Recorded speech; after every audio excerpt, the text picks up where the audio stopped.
Barça affronte Levante demain, conférence d'avant-match de Hansi Flick. Attendez, bougez pas, je vous explique. Levante est une équipe avec une bonne défense, ils sont rapides et récupèrent le ballon rapidement et nous devons prendre soin de ces aspects. Fermin, comme je l'ai dit, je veux perdre aucun joueur car la saison est longue. Fermin a très bien joué la saison dernière et je suis content de lui. Et de tous les joueurs, je veux garder tout le monde. Lewandowski, on verra. On a pensé qu'en fonction du déroulement du match, on verrait. On a plusieurs options pour le numéro 9. Ferran a marqué un but et c'est le meilleur argument pour revenir. On verra si Robert peut jouer et si c'est le cas, on l'inclura. Casado, je lui ai parlé, il ne veut pas partir. Je veux qu'il reste. Frankie de Jong, vous savez que je ne parle pas beaucoup de qui va commencer. Et je ne le ferai pas aujourd'hui non plus. Frankie est toujours prêt à commencer, mais je ne veux pas en parler aujourd'hui. La célébration de Lamine, je m'en fiche de ce que les gens disent de mon équipe. Il a 18 ans, c'est un joueur fantastique. Je vais l'aider à progresser correctement et c'est ce qui compte. Et ce que je vois dans son comportement est très bon. Rashford, bien sûr, il nous donne plus d'options. Il se sent mieux en tant que titulaire, mais ses points forts, son premier contact, sa vitesse nous aide beaucoup dans notre style de jeu. Et nous pouvons profiter d'un Marcus Rashford fantastique cette saison. Après, il explique qu'en gros, il a passé un savon à ses joueurs et qu'ils ont compris. Donc en gros, si vous voulez Levante va manger 7 buts. Moi, je vous le dis.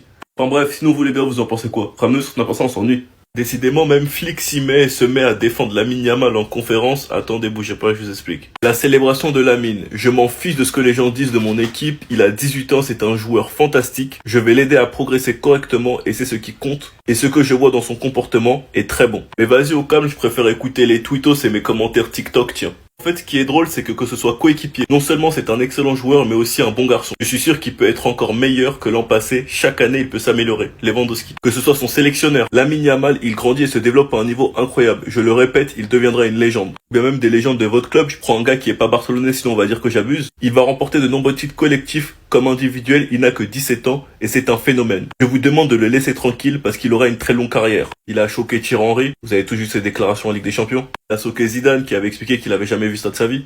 Et il a même choqué Ferdinand. En tant que pur talent du football, je vais même jusqu'à dire que je pense que Lamine Yamal est à un autre niveau que n'importe quel autre joueur jouant dans les 5 meilleures ligues du football mondial. Vas-y, j'aime le caca, je vais écouter mes commentaires TikTok et les tweetos, tiens.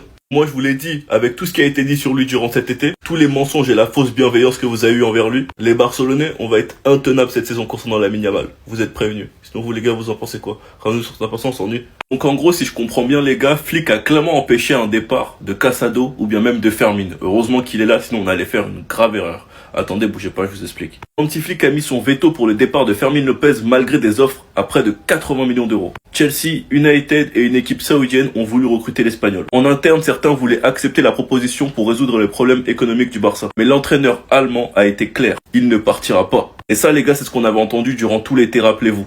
Il en a lui-même parlé en conférence aujourd'hui. Fermin, comme je l'ai dit, je ne veux perdre aucun joueur car la saison est longue. Fermin a très bien joué la saison dernière, il a aussi très bien joué la saison sous Xavi. Et je suis content de lui et de tous les joueurs. Je veux garder tout le monde. Concernant Casado, je lui ai parlé, il ne veut pas partir et je veux qu'il reste. Ce sera une saison difficile et nous avons besoin de tous les joueurs que nous avons actuellement. Il nous donne confiance et c'est ce que j'attends de lui. Ce n'est pas facile pour l'entraîneur, mais nous avons besoin de tous les joueurs.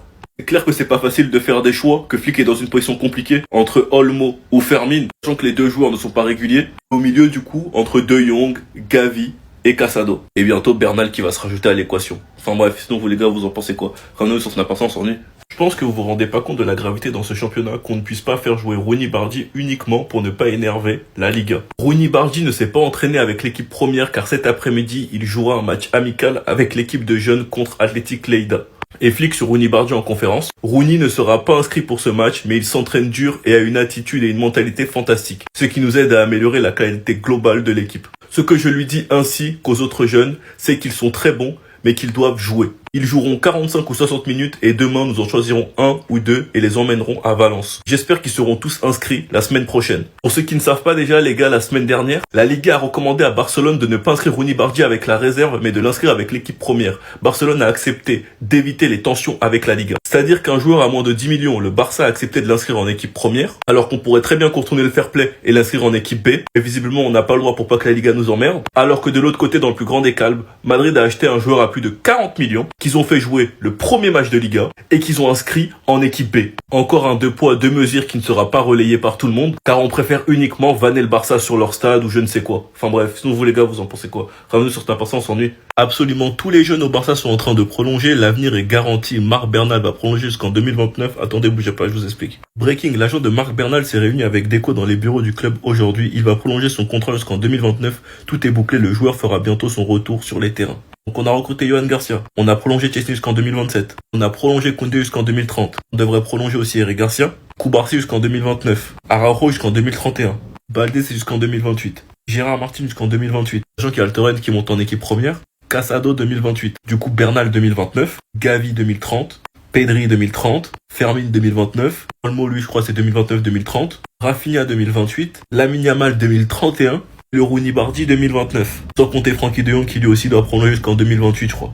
Même flic pour les curieux 2027. Reste à voir l'avenir de Christensen dont son contrat expire l'année prochaine. Ferran Torres lui je crois c'est 2027. Eric Garcia comme je vous l'ai dit il devrait prolonger. Lewandowski c'est sa dernière année de contrat, c'est son année bonus. Je pense qu'on a fait le tour. Sur ça en tout cas la direction ils ont fait un top boulot. On a la maîtrise sur l'avenir de tous les joueurs. Et ça franchement c'est carré. Sinon vous les gars vous en pensez quoi? Quand même sur 100% on s'en est.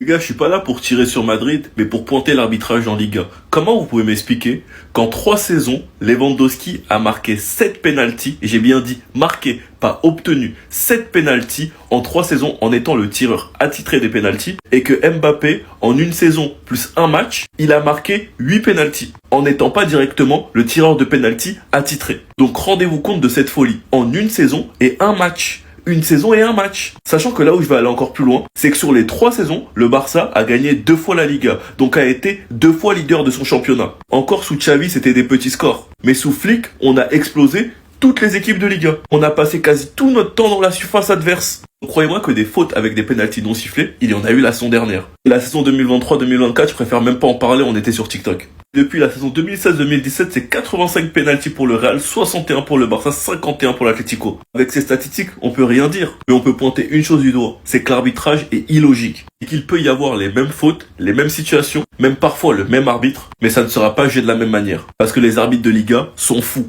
Je parle pas du fait qu'ils avantagent une équipe en particulier, je parle juste du fait qu'ils font n'importe quoi chaque semaine. Enfin bref, sinon vous les gars, vous en pensez quoi? Rien sur ta personne, on s'en est.